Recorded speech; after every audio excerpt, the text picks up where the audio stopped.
සරණයි පින්වත් හැම දෙනාටම. සදහවත්නේ මුදල් සොයාගෙන හැල්මේ ගෙවී ගිය ජීවිතයේ පළක් නොවුණු විට ඉන් අනතුරුව සිදු කළ යුත්තේ කුමක්ද කියා අප බොහෝ වෙලාවට සිතනවා. එවන් අසරණ වූ සිත දහමින් නිවා සනසන ඒ සිතට දහම් අවබෝධය ගෙන දෙන පින්වත් හෝරාවක් ආරම්භ කරන්නට අපි මේ සූදානම් වන්නේ. මේ දේශනාව පවත්වන පූජනීය කෝරළයාගම සරණතිස්ස පින්වත් ස්වාමින් වහන්සේ අපි හැම දෙනාම සාදුනාද පවත්වමින් නමස්කාර පූර්වකව පිළිගනිමු. අවසරයි අපේ හාමුදුරුවනේ. සාදු සාදු සාදු. අද මේ පින්කමේ දායකත්වයෙන් කටයුතු කරනවා පොළොන්නරුවේ සිට පැමිණි චන්දිමා තුෂාරි රත්නායක එතුමිය ඇතුළු පවුලේ පින්වත් හැමදෙනාම, විශේෂයෙන්ම කළුතර උග්ගල්බොඩ මහාවිද්‍යාලයේ ආචාර්ය BESFA වික්‍රමසූරිය මහත්මියට ඉක්මන් සුවය ප්‍රාර්ථනා කිරීම ආරමුණු කරගෙන. නමෝ තස්ස භගවතු අරහතෝ සබ්බ ධම්මේසු අප්පටිහත ඥානචාරස්ස දස බලදරස්ස චතුවේ සාරජ්‍ය විසරදස්ස සබ්බ සත්තුත්තමස්ස ධම්මිස්ස රස්ස ධම්ම රාජස්ස ධම්මස්සාමිස්ස තථාගතස්ස සබ්බඤුනෝ සම්මා සම්බුද්දස්ස. නමෝ තස්ස භගවතු අරහතෝ සබ්බ ධම්මේසු අප්පටිහත ඥානචාරස්ස දස බලධරස්ස චතුවේ සාරජ්‍ය විසරදස්ස සබ්බ සත්තුත්තමස්ස ධම්මිස්ස රස්ස ධම්ම රාජස්ස ධම්මස්සාමිස්ස තථාගතස්ස සබ්බඤුනෝ සම්මා සම්බුද්දස්ස. නමෝ තස්ස භගවතු අරහතෝ සබ්බ ධම්මේසු අප්පටිහත ඥානචාරස්ස දස බලධරස්ස චතුවේ සාරජ්‍ය විසරදස්ස සබ්බ සත්තුත්තමස්ස ධම්මිස්ස රස්ස ධම්ම රාජස්ස ධම්මස්සාමිස්ස තථාගතස්ස සබ්බඤුනෝ සම්මා සම්බුද්දස්ස.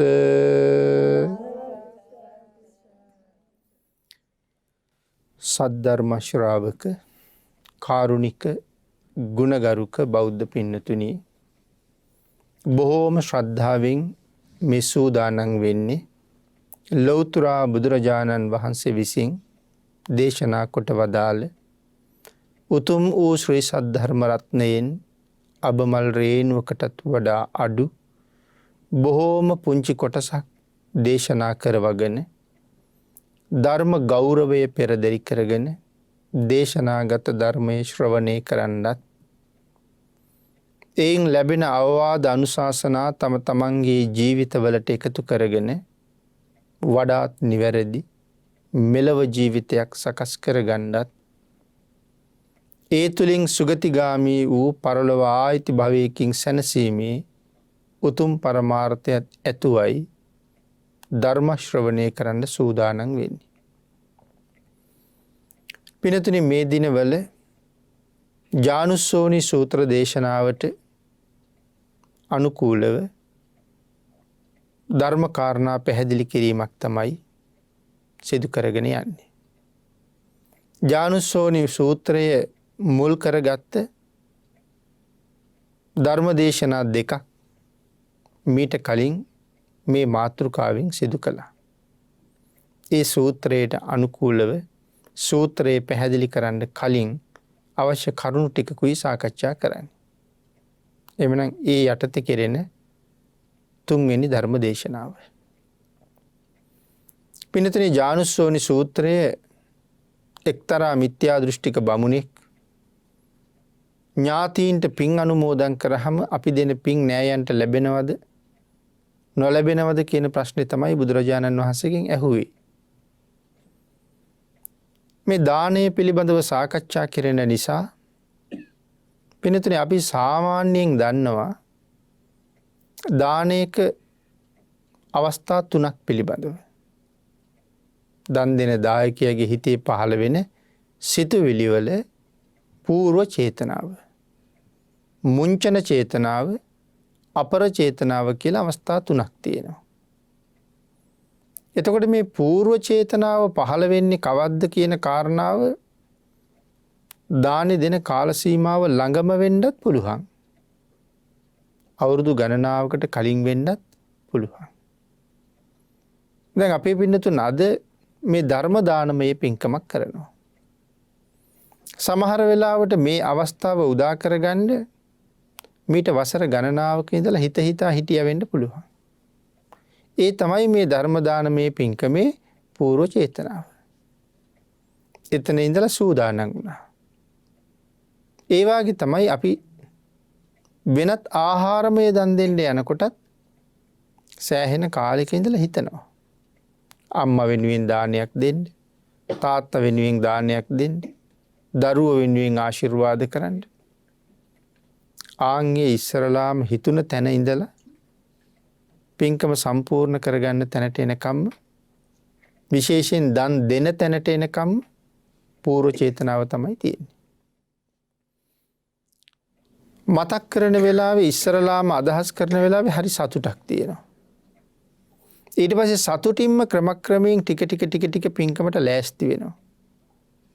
හැබැයි ওই ලෑස්ති වෙන අතරතුර නොසතුටු ඇති වෙන වෙලාවලුත් තියෙනවා. ඒ වෙලාවල් වල ආපහු හිත පහළ බහිනවා. නැවත ආය හිත සතුටටපත් කරගන්නවා. සෝමනස්ස සහගත කරගන්නවා. මෙහෙම పూర్ව චේතනාව කුසල් සහ අකුසල් දෙකම මිශ්‍ර වෙලා තියෙනවා. එතන අකුසල් කියලා කිව්වේ සමහර වෙලාවක තරහ එන්නත් පුළුවන්. තව සමහර වෙලාවක කනගාටුවක් ඇති වෙන්නත් පුළුවන්. මේ දේවල් වලින් අකුසල් ඇති වෙනවා. දුක, කනගාටුව, කේන්තිය මේ හැම එකක් තුළම ද්වේෂසිතක් තියෙනවා. එතකොට අකුසල චෛතසිකයක් තියෙනවා. නැවත ආයේ සතුටින් සූදානම් වෙනකොට සෝමනස්ස සහගත වෙලා ආශ්‍රයක් කුසල් සිත් වැඩියෙන් යෙදෙනවා. මෙහෙම මේ සිතුවිලි උස් පහත් වෙමින්, සතුටු වෙමින්, කලකිරීමෙන් పూర్ව චේතනාව මුදුන්පත් කරගෙන කටයුතු කරන හැම වෙලාවකම දානමය පුණ්‍යක්‍රියාවේ කුසලයේ අපිට තියෙනවා. දානමය චෛතසිකයේ කුසලයක් තියෙනවා. එතකොට දන් දෙන වෙලාවේදී අපි බොහෝම සතුටින් දන් දෙනවා, දන් පූජා කරනවා. හැබැයි අර పూర్ව චේතනා වෙලාවේදී මහා සංඝයාට දන් දෙනවා නම් අපි මාසයකට හමාරකට සැරයකට කලින් ගිහිල්ලා ආරාධනාවකුත් කරනවා. ස්වාමීනි අහවල් දවසේ අපේ ගෙදර දානමය පින්කමක් තියෙනවා. මෙච්චර ප්‍රමාණයක් වඩින්න ඕනේ. ඔතන පින්නතින් හරි විශේෂ කාරණාවක් තියෙනවා. අපි එහෙම ආරාධනාවක් කරාම 19ක් වැඩමවා ගන්න ආරාධනා කළා නම් අපිට 8 ළමක් ලැබෙන්න පුළුවන්. එහෙම වුණොත් කනස්සල්ලක් ඇති වෙනවා. අහවල් ස්වාමින් වහන්සේලා වඩින්න ඕනේ කියලා හිතුවට පන්සලේ නායක හාමුදුරුවොත් වඩින්න ඕනේ, පඬිත හාමුදුරුවොත් වඩින්න ඕනේ, අපිට උගන්වපු ගුරු හාමුදුරුවොත් වඩින්න ඕනේ, ළඟ පන්සලේ හාමුදුරුවොත් වඩින්න ඕනේ. එහෙම කියලා අපි හිතාගෙන හිටියට සමහර වෙලාවට ඒ හිතාගෙන හිටපු ස්වාමින් වහන්සේලා ඔක්කොම වඩින්නේ නැහැ. අපි කියමු අපිට සාමණේර ස්වාමින් වහන්සේලා ටිකක් දානෙට හම්බුණා කියලා. දායකයාගේ හිත කලකිරුණොත් දානි සාංගික වෙන්නේ නැතුව යනවා. එතකොට සාමණේර ස්වාමින් වහන්සේලා ටිකක් පොඩි ස්වාමින් වහන්සේලා ටිකක් හම්බුණා කියලා කලකිරීමක් ඇති වෙනවා. දුකක් ඇති වෙනවා. ඒ කලකිරීම දුක එක්ක අපේ දානේ සාංගික බවට එක හුඟ බලපානවා. හැබැයි ලොකු හාමුදුරුවරුම, නායක හාමුදුරුවරු, පඬිත හාමුදුරුවරු අපිට ලැබෙනවා. අපිට හරි සතුටුයි. සියලුම දෙනා වහන්සේලා මේ මට්ටමේ අය. ඒත් දානේ සාංගික වෙන්නේ නැතු වෙනවා. හේතුව එතකොට අපි උන්වහන්සේලා පිළිබඳව කල්පනාව මිසක් ශාසනීය මහා සංඝරත්නය ගැන කල්පනාවක් නැහැ. පොඩි කෙනෙක් හම්බුණත් ලොකු කෙනෙක් හම්බුණත් මහා සංඝයා ආරමුණු කරලා දන් දෙනවා නම් තමයි දාන වස්තුව සංඝසතු වෙන්නේ. මේක දානයගේ දායකයාගේ සංඝසතු දානය තමන් නොදැනීම විනාශ වෙන විශේෂ තැන. මට හම්බුණ සංඝයා ගැන කල්පනාවක් කරන්න අවශ්‍ය නැහැ. මහා සංඝයාට දන් දෙනවා කියන චේතනාවයි අපි ගාව තියෙන්න ඕනේ. ඊළඟට දානි පූජා කරනකොට සමහරලාට දවල් වුණා. දැන් ගොඩාක් කලබලයි. ඉතින් කටයුතු කරගන්න කලබල වෙනකොට අනික් අයගේ ප්‍රමාදයන් දකිනකොට තරහත් එනවා. ඒතර ඔය වෙලාවල් ආයෙත් පිනයි කුසලයයි දෙකම අකුසලයයි දෙකම මිශ්‍ර වෙලා තියෙන කුසල අකුසල් මිශ්‍ර වෙමින් මුංචන චේතනාවත් ගෙවෙනවා. හැබැයි එතනත් තියෙන්නේ දානමය පුණ්‍ය ක්‍රියාවක්. අකුසල් සිත් පුණ්‍ය ක්‍රියාව වෙන්නේ සතුටු සිතින් කරන හැම මොහොතකම දානමය පුණ්‍ය ක්‍රියාව තියෙනවා. දැන් පින්කම ඉවරයි. පින්කම ඉවර වුණාට පස්සේ අපි විවේකීව කල්පනා කරනවා අපේ පින්කම පිළිබඳව අපර චේතනාව. පින්කම ගැන මතක් කර කර සතුටු වෙනවා. ඒකට කියන අපර චේතනා. පූර්ව චේතනා, මුංචන චේතනා, අපර චේතනා කියන අවස්ථා තුනම පිරිසිදු කරගෙන දන් දුන්නාම ඒ දානේ හරි මහත්ඵලයි. ඊට පස්සේ හිතෙනවා මම මේ කරගත්ත පින මගේ දරුවන්ටත් අනුමෝදන් කරන්න ඕනේ. මගේ ඥාතීන්ටත් අනුමෝදන් කරන්න ඕනේ. දෙවියන්ටත් අනුමෝදන් කරන්න ඕනේ. අපිට ශිල්ප ශාස්ත්‍ර කියලා දුන්න අපේ ගුරුවරුන්ටත් අනුමෝදන් කරන්න ඕනේ. කියලා පස්සේ හිතෙනවනේ අහවල් අයට පින් දෙන්න ඕනේ කියලා. එතකොට අන්න ඒ කාරණාවෙත් තියෙනවා අහවල් අයට පින් දෙන්න ඕනේ පූර්ව චේතනාව. දැන් එතකොට මේ අර කාරණාව නෙමෙයි. පින්කම ඉවර වෙලා මම රැස් කරගත්ත පිනුයි දැන් අනුමෝදන් කරන්න හදන්නේ. එතකොට ඒ ක්‍රියාවේ පූර්ව චේතනාව. මේකට කියන්නේ පත්තානුමෝදනාව කියලා. පත්තානුමෝදනා. දස පුණ්‍ය ක්‍රියාවේ එක අංගයක්. පත්තානුමෝදනාවේ පූර්ව චේතනාව, පත්තානුමෝදනාවේ මුංචන චේතනාව, පත්තානුමෝදනාවේ අපර චේතනාව. මෙන්න මෙහෙම පින් අනුමෝදන් කරනකොට කොච්චර පින් අනුමෝදන් කළත් අපේ පිනේ අඩුවක් වෙන්නේ නැහැ. ඇයි අඩුවක් වෙන්නේ නැත්තේ? පින් දෙන්න පින් වැඩි වෙනවා. මේක පත්තානුමෝදනා. පත්ති දාන සහ පත්තානුමෝදනාව. එතකොට මෙතන පත්ති දාන කියලා පින්නතුනි සඳහන් කරාම අපි අනුමෝදන් කරන කුසල කර්මය මම ලබාගත් පුණ්‍ය ක්‍රියාව නැත්නම් කුසලය අනුමෝදන් කරනවා. ආයෙත් පින් දන් දෙනවා. පත්ති දාන. එතකොට ඥාතීන්ට දෙනවා, දෙමව්පියන්ට දෙනවා, දරුවන්ට දෙනවා, මියගිය තවත් පවුලි සම්බන්ධ අනික් අයට පින් දෙනවා, ගුරුවරුන්ට පින් දෙනවා. අයිති වෙන්නේ පත්ති දාන. එතකොට එහි පූර්ව චේතනා, මුංචන චේතනා, අපර චේතනා කියලා අවස්ථා තුනක් තියෙනවා. ඊළඟට මම පින් කොච්චර දුන්නත් මේ ජානුස්සෝනි බ්‍රාහ්මණයාගේ කල්පනාව තියෙනවා අපි පින් කරලා පින් අනුමෝදන් කරාම ඔක්කොම පින් අනුමෝදන් වෙනවා අපට ඉතුරු නැද්ද කියලා. නමුත් බුදුරජාණන් වහන්සේ දේශනා කරනවා එහෙම එකක් නැහැ. පින්කම කරපු දායකයා විශේෂයි මූලික කුසලයේ එහෙම්මම පිහිටනවා. එක පහනින් පහන් දහසක් පත්තු කළත් මුල් පහන එහෙම්මම දැල්වෙනවා. හැබැයි පින් දෙන්න පින් මොකද වෙන්නේ? පින් වැඩි වෙනවා. දැන් බ්‍රාහ්මණයේ කල්පනාව පින් නැති වෙනවා කියලා. පින් දෙන්න පින් වැඩි වෙනවා. දරුවන්ට පින් අනුමෝදන් කරාම එතකොට දැන් පින්කම් දෙකයි. අපි කරපු පින්කමයි පින් දුන්න පින්කමයි. ඥාතීන්ට තව පින් දුන්නාම පින්කම් 3යි. දෙවියන්ට පින් අනුමෝදන් කරාම පින්කම් 4යි.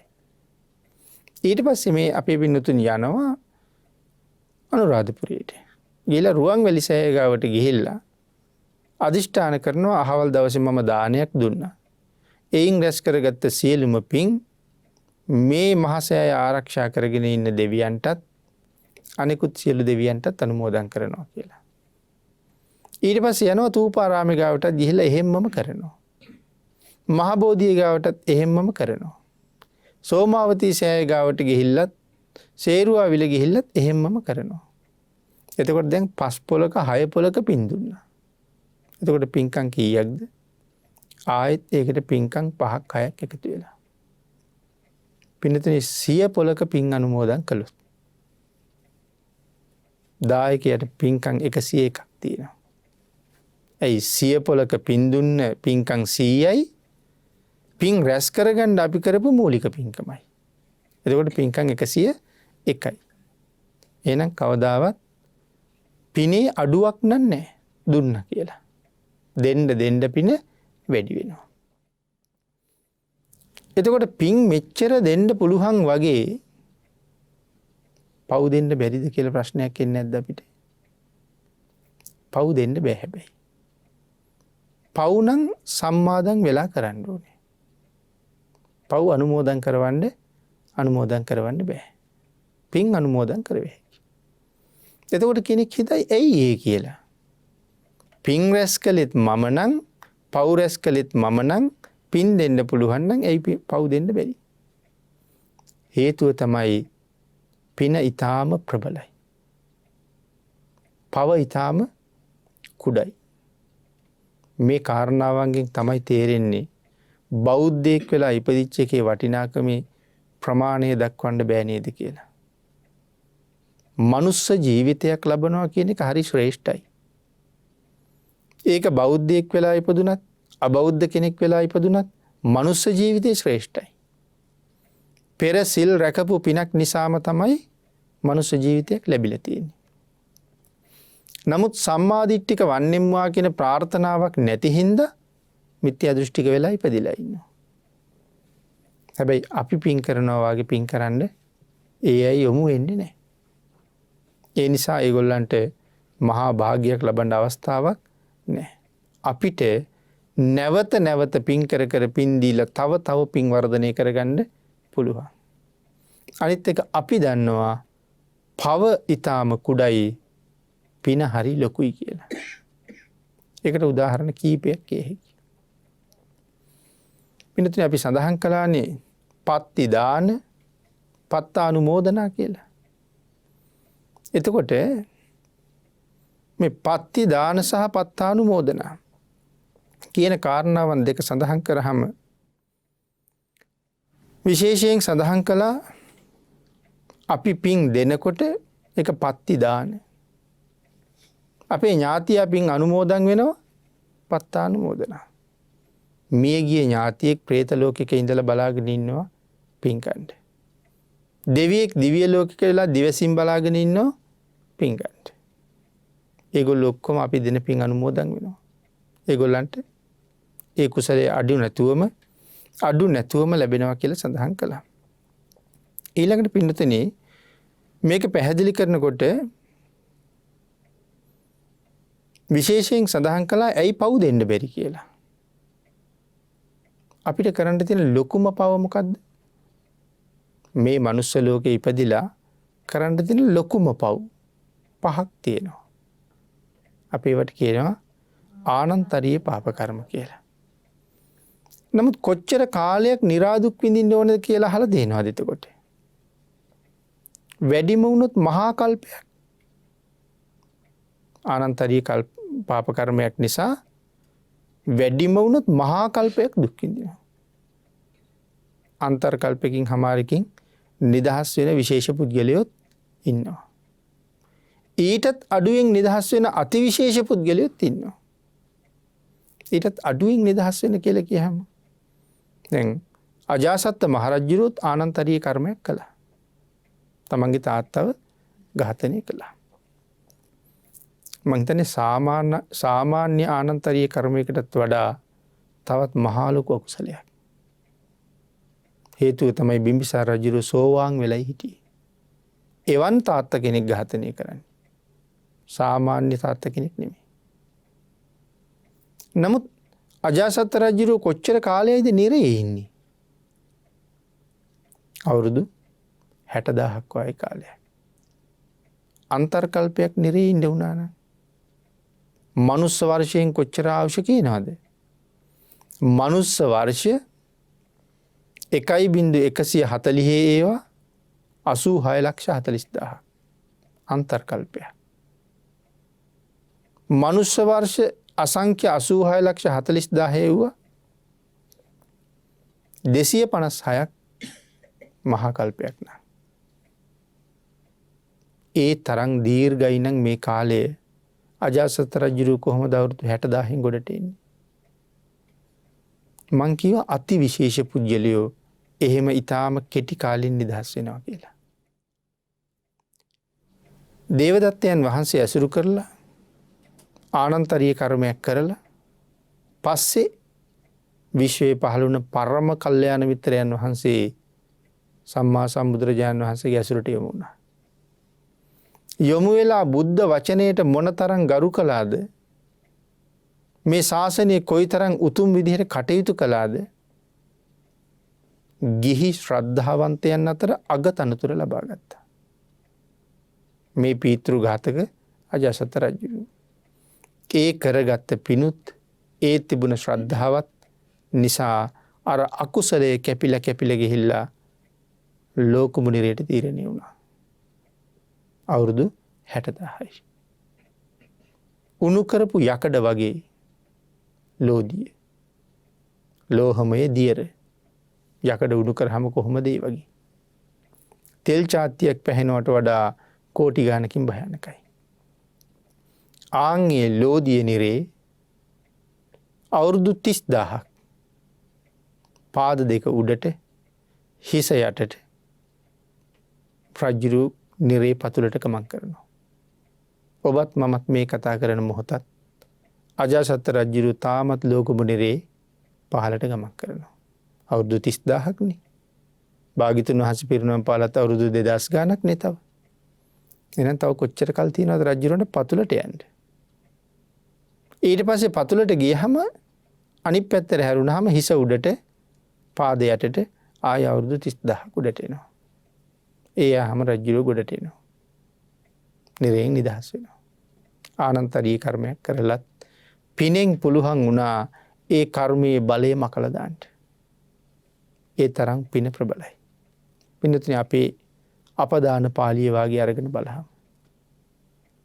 උත්තර සාමණේරයෝ පිළිබඳව කාරණාව සඳහන් කරනවා. උත්තර සාමණේරයෝ මෙයින් කල්ප 30,000කට කලින් විද්‍යාධරයෙක් හැටියට ඉපදිලා ඉඳලා අහසින් යනකොට හිමාල වනයේ එකම ආලෝකයයි. මුළු වනාන්තරයට ඉහළින් මුළු අහසම බැබලෙනවා. වනාන්තරයත් බැබලෙනවා. මේ එළිය කොහෙන්ද කියලා බලහම සුමේද කියන බුදුරජාණන් වහන්සේ වැඩ ඉන්නවා හිමාලයට වැඩලා. සුමේද භාග්‍යතුන් වහන්සේගේ කාලේ. පුදුම සතුටක්. අනේ මේ මහා පුරුෂයන් වහන්සේට මම මොනවද පූජා කරන්නේ? එහෙම හිතිලා ළඟම ගහක තිබුණ කිනිහිරි මල් පිපිලා. කිනිහිරි මල් 3ක් කඩාගෙන ඇවිල්ලා බොහෝම ශ්‍රද්ධාවෙන් බුද්ධ ගෞරවයෙන් බුදුරජාණන් වහන්සේට පූජා කළා. බුද්ධානුභාවයෙන් ඒ කිනිහිරි මල් 3 එහෙම්මම අහසට පැන නැගලා බුදුරජාණන් වහන්සේගේ ශීර්ෂ ධාතුවට උඩින් චත්‍ර 3ක් ඉහළුවා වගේ පිහිටියා. ඒක දැක්කම අර පුරුෂයාට තව බොහොම සතුටුයි. මේ කිනිහිරි මල් 3 පූජා කරපු පින නිසා මහා කල්ප 30,000ක් දෙව්ලොවයි මනුලොවයි විතරයි උපදින්නේ. සතර පායක් ගැන කිසිම කාරණාවක් නැහැ. දිව්‍ය ලෝකෙන් චිත වෙනකොට මනුස්ස ලෝකේ, මනුස්ස ලෝකෙන් මැරෙනකොට දිව්‍ය ලෝකේ. මහා කල්ප 30,000. එතකොට මොකක්ද කරපු පින්කම? මල් 3ක් පූජා කළා. පින්තුනේ අපේ ශාසනයේ අපේ පින්තුන් අහලා තියෙනවා සුමන මාලාකාරය ගැන. බුදුරජාණන් වහන්සේට සමම්පිච්ච මල් නැලි 8යි පූජා කළේ. නමුත් ආනිසංසය කොහොමද විපාක දෙන්නේ? ආනිසංස විපාක දෙනකොට මහා කල්ප ලක්ෂයක් සමම්පිච්ච මල් නැලි 8ක් පූජා කරලා මහා කල්ප ලක්ෂයක් දිව්‍ය ලෝකේ මනුස්ස ලෝකේ තමයි ඉපදින්නේ. ඊට අමතරව සඳහන් කරනවා කාශ්‍යප බුදුරජාණන් වහන්සේගේ සෑයට විශේෂ පූජා කරපු අය. සිද්ධාර්ථ බුදුරජාණන් වහන්සේගේ කුටිය, ඒ කුටියට සුවඳ දුම් පූජා කරපු කෙනෙක් ගැන. ඒ සුවඳ දුම් පූජාවේ ආනිසංසය නිසා මහා කල්ප 94 දෙව්ලොවයි මනුලොවයි. ඊළඟට සඳහන් කළා පදුමුත්තර බුදුරජාණන් වහන්සේගේ සෑයට උතුරු සළුව කොඩියක් කරලා පූජා කරලා මහා කල්ප 30000 දෙව්ලොවයි මනුලොවයි. එතකොට මේ උතුරු සළුව අපි අදාර පූජා කරනවා වගේ වර්ණවත් ලස්සන කොඩියක්ද? කරේ දාගන්න රෙදි කෑල්ල. ශ්‍රද්ධාවෙන් කොඩියක් හැටියට පූජා කරලා ලබලා තියෙන කුසල් වල තියෙන මහානුභාව සම්පන්න බව. මහා කල්ප 30000. එතකොට මල් 3ක් පූජා කරලත් මහා කල්ප 30000ක් දෙව්ලොව හිටියනම්. එතකොට අපි පින්නතුන් මේ කාලේ කරලා තියෙන මල් පූජාවල් ගැන හිතනකොට සතුටු වෙන්න ඕනේ නැද්ද? හැබැයි දැන් අරගොල්ල කරපු දේම අපිටත් කරන්න පුළුවන් වෙයිද? ඒගොල්ලෝ කරපු දේම කරන්න අපිට සමහර විට බැරි වෙන්නේ ඇයි? ඒ අය සීලයෙන් යුක්තයි. ගුණයෙන් යුක්තයි හුඟක් අය.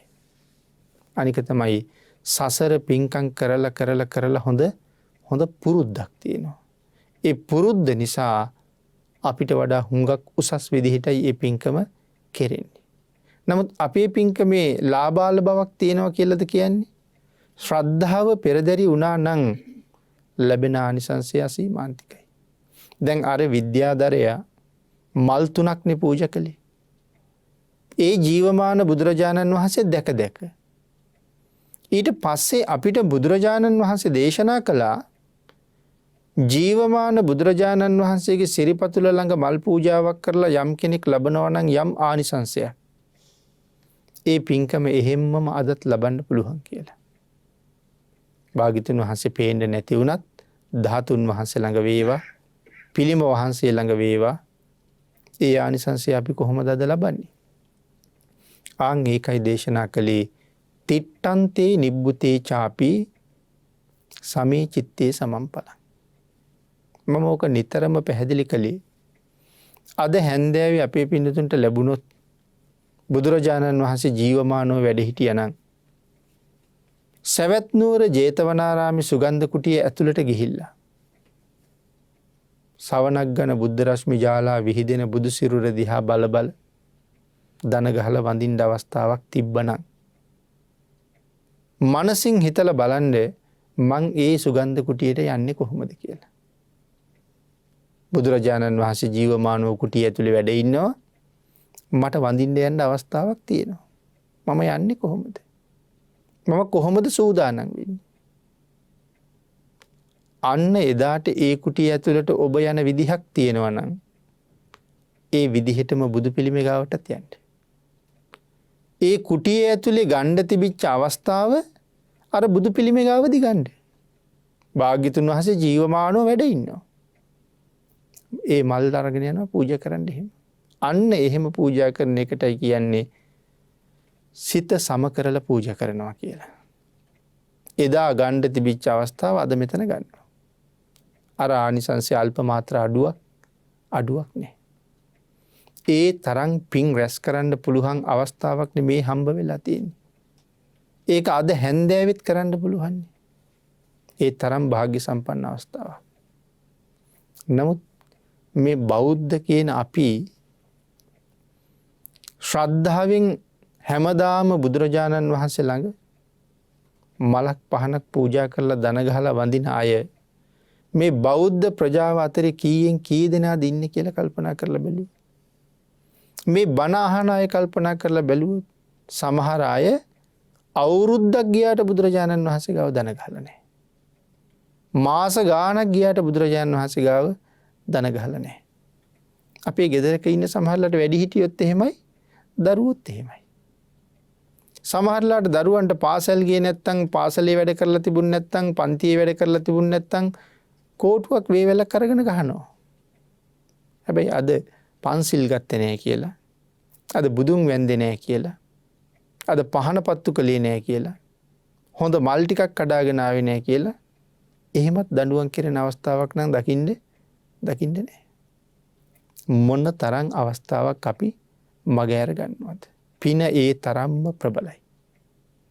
අන්න ඒ නිසයි පින් අනුමෝදන් කරන්න පුළුවන්.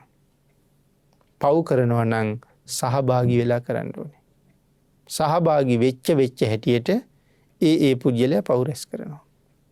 10 දෙනෙකුට එකතු වෙලා පව් කරන්න පුළුවන්. එක්කෙනෙකුට එකතු තනියම පින්කමක් කරලා 10 දෙනෙකුට පින් දෙන්න පුළුවන්. හැබැයි තනියම පවක් කරලා 10 දෙනෙකුට පව් දෙන්න කොහොමවත් බෑ. ආන්ගේ හින්දා පින හරිය ප්‍රබලයි.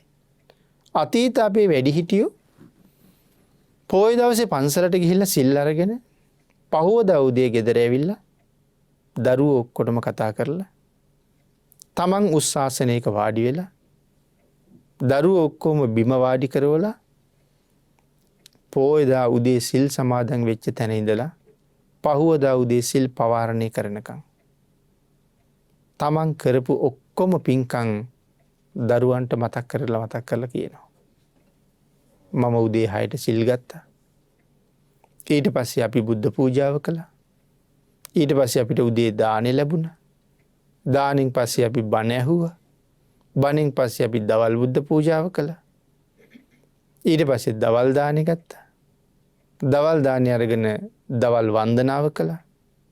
වන්දනාවෙන් පස්සේ දවල් භාවනා කළා. හැන්දෑවේ ආපහු බණ ඇහුවා. හවස ගිලන්පස පූජා කරලා බුදුන් වැන්දා. රැට ආපහු භාවනා කළා.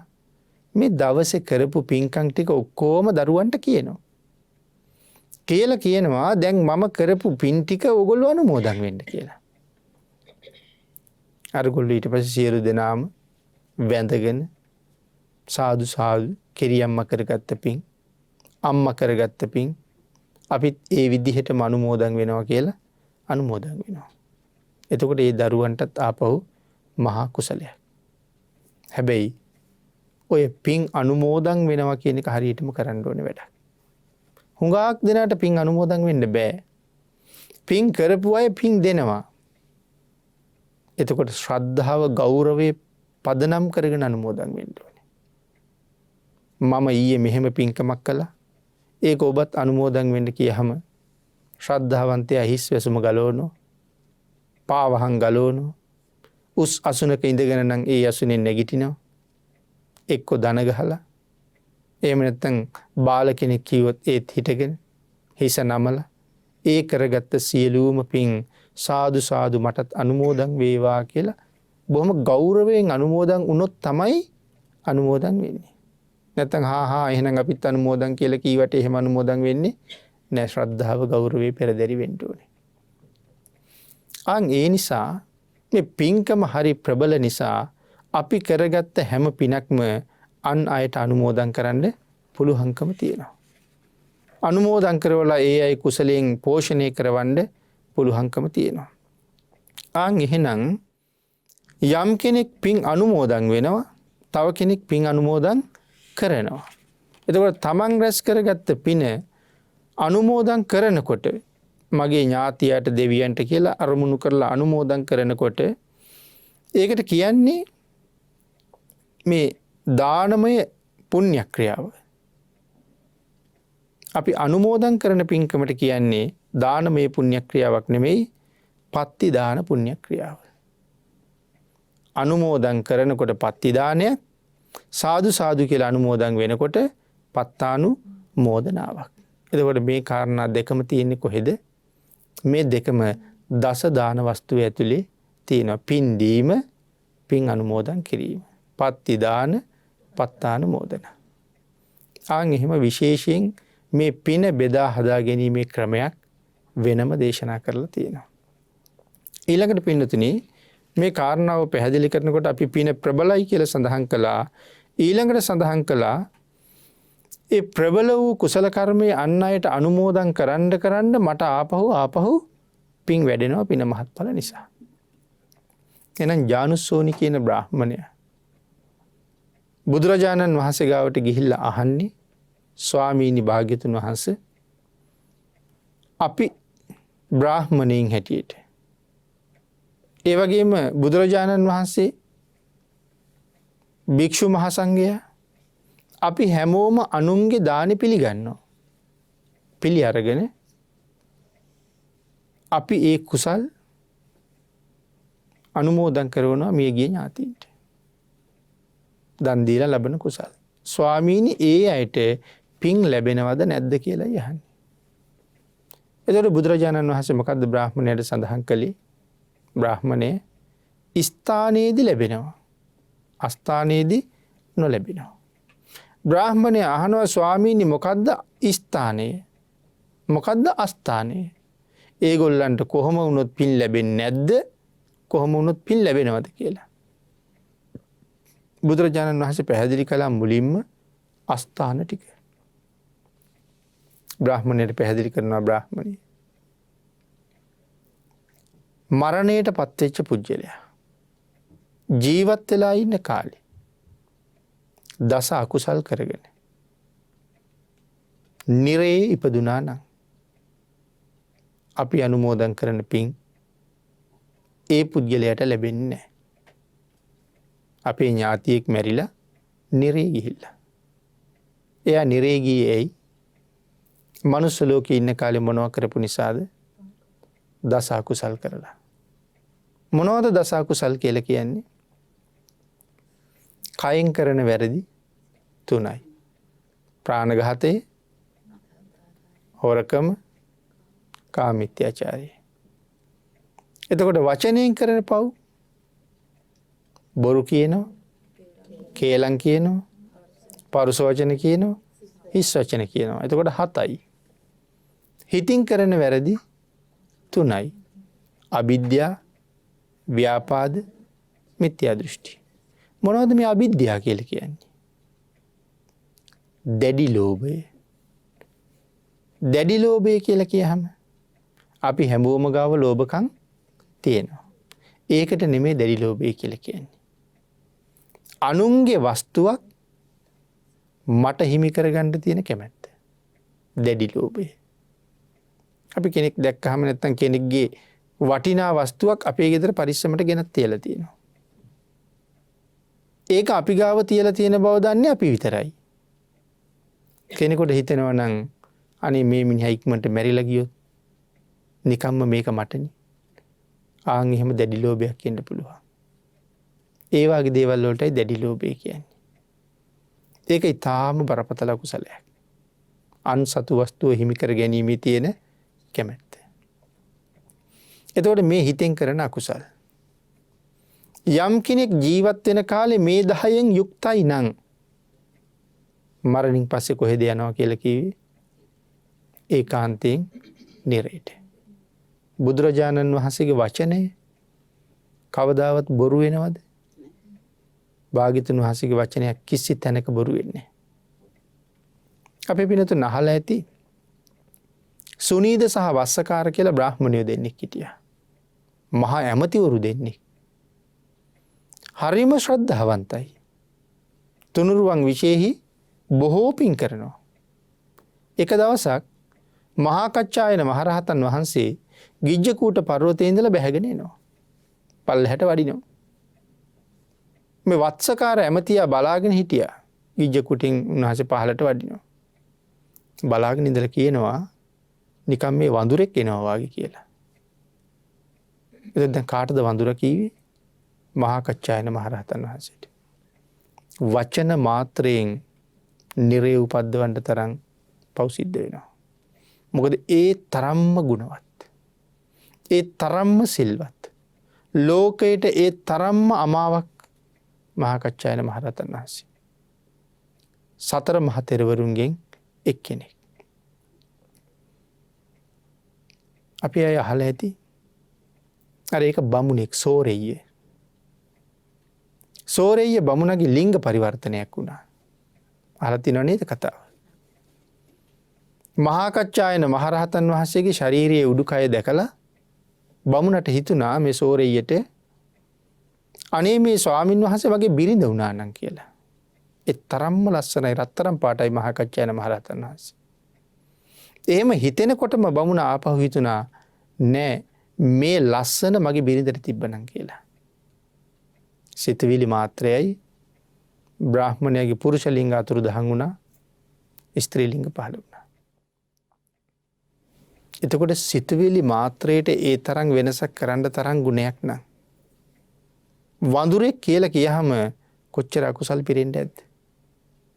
මේ කතාව බුදුරජාණන් වහන්සේ ගාවට ගියා වත්සකාරය මහා කච්චායනයන් වහන්සේට වඳුරෙක් වගේ කියලා කිව්වා කියලා. බුදුරජාණන් වහන්සේ කහෙලා දේශනා කළා වත්සකාර දන්නේ නැහැ ඔය කවුද කියලා. නොදන්නව නෙමේ ගුණේ දන්නේ නැති නිසා. වත්සකාර ගිහිල්ලා මහා කච්චායනයන්ගෙන් සමාව ඉල්ලුවේ නැත්තම් වත්සකාරට ඔය පර්වතයේ වඳුරෙක් වෙන්න වෙනවා කියලා. එතකොට වත්සකාර ළඟ බුදුරජාණන් වහන්සේ ගැන කොච්චර ශ්‍රද්ධාවක් තියෙනවද? වත්සකාර හොඳටම දන්නවා භාග්‍යතුන් වහන්සේ වචනයක් දේශනා කළොත් දේශනා කළාම තමයි කියලා. මම සමාව ගත්තේ නැත්තම් මට මරණින් පස්සේ වඳුරෙක් වෙන්නම වෙනවා. නමුත් මාන්නය කොයිතරම් ප්‍රබලද? ආන් ඒකින්ද තමන්ගේ මිනිස්සුන්ට කිව්වා මේ පර්වතයේ පුරාම වවාපල්ල පළතුරු ගස් කියලා. මම මැරිලා වඳුරෙක් වෙනවා. එතකොට කණ්ඩ පළතුරු වවන්න කිව්වා. ගස් වවලා ආරක්ෂාවට හමුදාව දැම්මා. ඒ ගස්වල ගෙඩි කාටවත් කඩන්න දෙන්නේ. ඒ කියන්නේ වඳුරෙක් වෙන්න ලෑස්ති සමාව ගන්න ලෑස්ති නෑ. ඒ කාන්තයෙන්ම දන්නවා බුදුරජාණන් වහන්සේ දේශනා කළා නම් වඳුරෙක් වෙනවමයි. එහෙනම් කොසල් රජුරවන්ටත් ඕකම නේද උනේ? රාජිකාරාමේ නිගණ්ඨයෝ හදන වෙලාවේ නිගණ්ඨයෝ ආරාමේ පටන් ගත්ත වෙලාවේ පණිවිඩයක් ඇරියා ආනන්ද ස්වාමීන් වහන්සේ අතේ මේ ආරාමේ හදන එක නවත්තන්න කියලා. කොසල් රජුරෝ නිගණ්ඨයන්ගෙන් අල්ලස් අරගෙන දන්නව ආනන්ද හාමුදුරුවෝ එන්නේ මේක නවත්තන්නයි. ඒ හින්දා කියන්න දෙයක් නෑ දොර වහගත්තා. ආනන්ද හාමුදුරුවෝ බුදුරජාණන් වහන්සේට මතක් කළා ස්වාමීනි දොර වහගත්තා කියලා. ඊළඟට බුදුරජාණන් වහන්සේ සඳහන් කළා සරියුත් මුගලන් දෙනම වහන්සේට ඔය දෙන්න ගිහිල්ලා රජුරවන්ට කියන්න මේ ආරාමේ නවත්තන්න කියලා. සරියුත් මුගලන් දෙනම වහන්සේ ඈතින් වඩිනවා දැකලා කොසල් රජුරු මාලිගාවට ගිහිල්ලා දොර වහගත්තා. ඇවිල්ලා සඳහන් කළා ස්වාමීනි අපි දෙන්නටත් දොර වැහුවා කියලා. ආන් ඒ වෙලාවේ දේශනාවක් කළා කොසල් රජුරෝ දන්නේ සාරිපුත්ත මොග්ගල්ලාන කවුද කියලා. මේ කරපු පාප කර්මයට රජුරු කවදා හරි මරණයට පත් වෙන රාජ්‍ය අහිමි වෙලා කියලා. එතකොට කොසල් රජුරවන්ට රාජ්‍ය අහිමි වෙන දවසේ දවල් කොසල් රජුරු ඉන්නෙත් බුදුරජාණන් වහන්සේ ළඟමයි. ධම්මචේතිය සූත්‍රයක් දේශනා කරලා රජුරු එළියට එනකොට රජුරවන්ට රාජ්‍ය අහිමි වෙලා. අජාසත් කුමාරයා හොයන්න රජුරු පිටත් වුණා. එක කාන්තාවයි එක අස්සේ හිටියේ. අජාසත් කුමාරයා මුණ ගැහෙන්න රජගහනුවරට යනකොට රැය වුණා. වාසල් පවුරු වහලා මේ වාසල් පවුරු වැහුවාම රජෙක් නෙමේ කවුරු ආවා කිව්වත් හෙට උදේ වෙනකන් අය අරින්නේ නැහැ. ආන් ඒක හින්දා අම්බලමක රජුරුව නතර වුණා. දුප්පත් කාන්තාවක් කාඩි හාලුයි නිබුඩු හාල්බත් සහ කාඩි හොදි රජුරවන්ට කෑමට දුන්නා. රජුරවන්ට වයසයි අවුරුදු 80. මේ වාගේ රළු ආහාර අනුභව කරලා පුරුද්දකුත් නැහැ. ඒ රළු ආහාරත් වැළඳුවා. රාත්‍රියේ සීතලත් වැඩි. රජුරවන්ට බඩේ අමාරුවක් හැදුනා. අම්බලෙමම මැරිලා ගියා. භාග්‍යතුන් වහන්සේ මතක් කරලා තිබ්බා මේ කරපු පවට රාජ්‍ය අහිමි වෙලයි මැරෙන්නේ කියලා. එහෙනම් බුද්ධ වචනේ වෙනස් වෙනවද? කීවොත් එහෙමම තමයි. එතකොට මේ කාරණා දෙක මතක් කළේ. දස අකුසල් කර කර මේ ලෝකේ ජීවත් වෙලා මැරුණහම මොකද වෙන්නේ එහෙනම්? නිරේට යන්නේක නවත්තන්නත් කාටවත් බෑ. එහෙනම් අපිටත් ගන්න පණිවිඩයක් තියෙනව නේද? අපිත් කවුද දන්නේ හෙට වෙනකන් ජීවත් වෙයිද කියලා? තව අවුරුදු 60 70ක් අපි ඉන්නවා කියලා හිත හැකිද? එහෙම බෑ. ළමා කාලෙත් මැරෙනවා. තරුණ කාලෙත් මැරෙනවා. මැදියම් වයසෙත් මැරෙනවා. සැඳෑ සමයේත් මැරෙනවා. කාර්යාලෙදිත් මැරෙනවා. ඉස්කෝලේ යනකොටත් මැරෙනවා. පන්ති ඇතුළෙත් මැරෙනවා. ඉස්කෝල බස් එකෙත් මැරෙනවා. මරණයට තැනක් නැහැ. තාම දස අකුසල් වලින් වැළකීලා නොහිටියා නම් මරුණහම ඊට ආවාසනාවන්ත තැනක් තියෙයි. මොකද භාග්‍යතුන් වහන්සේ දේශනා කරලා තියෙන්නේ. ඒ හින්දා හැම කෙනෙක්ම තිසරණ සහිතව පන්සිල් ආරක්ෂා කරගෙන ජීවත් වෙනවා නම් ඒ පුජ්‍යලයට පුදුම රැකවරණයක් තියෙනව නේද? මැරෙන්න බයයිද එහෙමයි? මැරිච්ච ගමන් දුගතියක නෙමෙයි සුගතියක උපදින බව හොඳටම දන්නවා. එහෙනම් අපිත් අපේ ජීවිතය ඒ විදිහට වෙනස් කරගත යුතු නැද්ද? නිරයට බයයි නම්, තිරිසනෙක් වෙන්න අකමැති නම්, පෙරේතෙක් අසුරයෙක් වෙන්න අකමැති නම් අපිට වෙනස් වෙන්නම වෙනවා. ඒ කාරණාවත් අපි හිතේ තියාගමු. එහෙනම් ජානුස්සෝනියට මතක් කළා ජානුස්සෝනි අපේ ඥාතියා ජීවත් වෙන කාලේ පස්පව් දස අකුසල් කර කර ඉඳලා අකුසලයෙන් පිරීලා මැරිලා ගියා නම් මරණයෙන් පස්සේ නිරයේ උපදිනවා. නිරයේ ඉපදිච්ච කට්ටියට අපි කරන පින්කම් පේන්නෙත් නැහැ. අපි දෙන පින් ලැබෙන්නෙත් නැහැ කියලා. මොකද දැකලා අනුමෝදන් වෙන්න ක්‍රමයක් ඒගොල්ලන්ට නැහැ. ඒ තරම්ම දුකක් තියෙන. මෙරි උපදිනවා. ඇඟ කුඩු වෙලා යනවා යමපල්ලන්ගේ ප්‍රහාර වලට. නමුත් එකපාරක් කුඩු වෙලා ගියම ආයසරයක් ඒ කර්මයේ විසින් ආයි උපද්දවනවා. ඒ කර්මයේ විසින් ආයි උපද්දනවා. කෝටි ප්‍රකෝටි ගණන් නෙමෙයි අසංඛ්‍ය ගණන් වාරවල උපදිනවා මැරෙනවා. කඩුවෙන් බෙල්ලට ගහපුවම බෙල්ල ගැලවිලා වීසි වෙනවා. ඒ බෙල්ල බිම වැටෙන්න ඉස්සලා ආයි බෙල්ලක් එනවා. තේන බෙල්ලටත් අර කඩු පාරමයි ඒකත් විසි වෙලා යනකොට ආයි බෙල්ලක් එනවා. එහෙනම් කඩුවෙන් බෙල්ලට කොටනකොට දැනෙන වේදනාව කොහොමද? මනුස්ස ලෝකේ දැනෙනවට වඩා හුඟක් භයානක විදිහට දැනෙනවා. මොකද ගිනි ගත්ත කඩුවකින් කොටන්නේ මමත් ඉන්නේ පිච්චි. ආන් ඒ හින්දා නිරයේ ඉපදුනාට පස්සේ මේ දෙන පින් ලැබෙන්නේ නැහැ කියලා දේශනා කළා. ධර්ම දේශනාවට තියෙන කාලයත් අපිට ඉවර වෙලා තියෙන නිසා අපි ධර්ම දේශනාව මෙතනින් නිමා කරමු. ජානුස්සෝනි සූත්‍රයේ අසුරු කරගෙන කෙරෙන 3 වෙනි ධර්ම දේශනාවයි මේ නිමා කරන්නේ. තවත් දේශනා කීපයක් අපිට ඉදිරියට කරන්න සිද්ධ වෙනවා. මිය ගිය අයට කොහොමද පින් ලැබෙන්නේ, කාටද පින් නොලැබෙන්නේ කියන කාරණාව ගැන.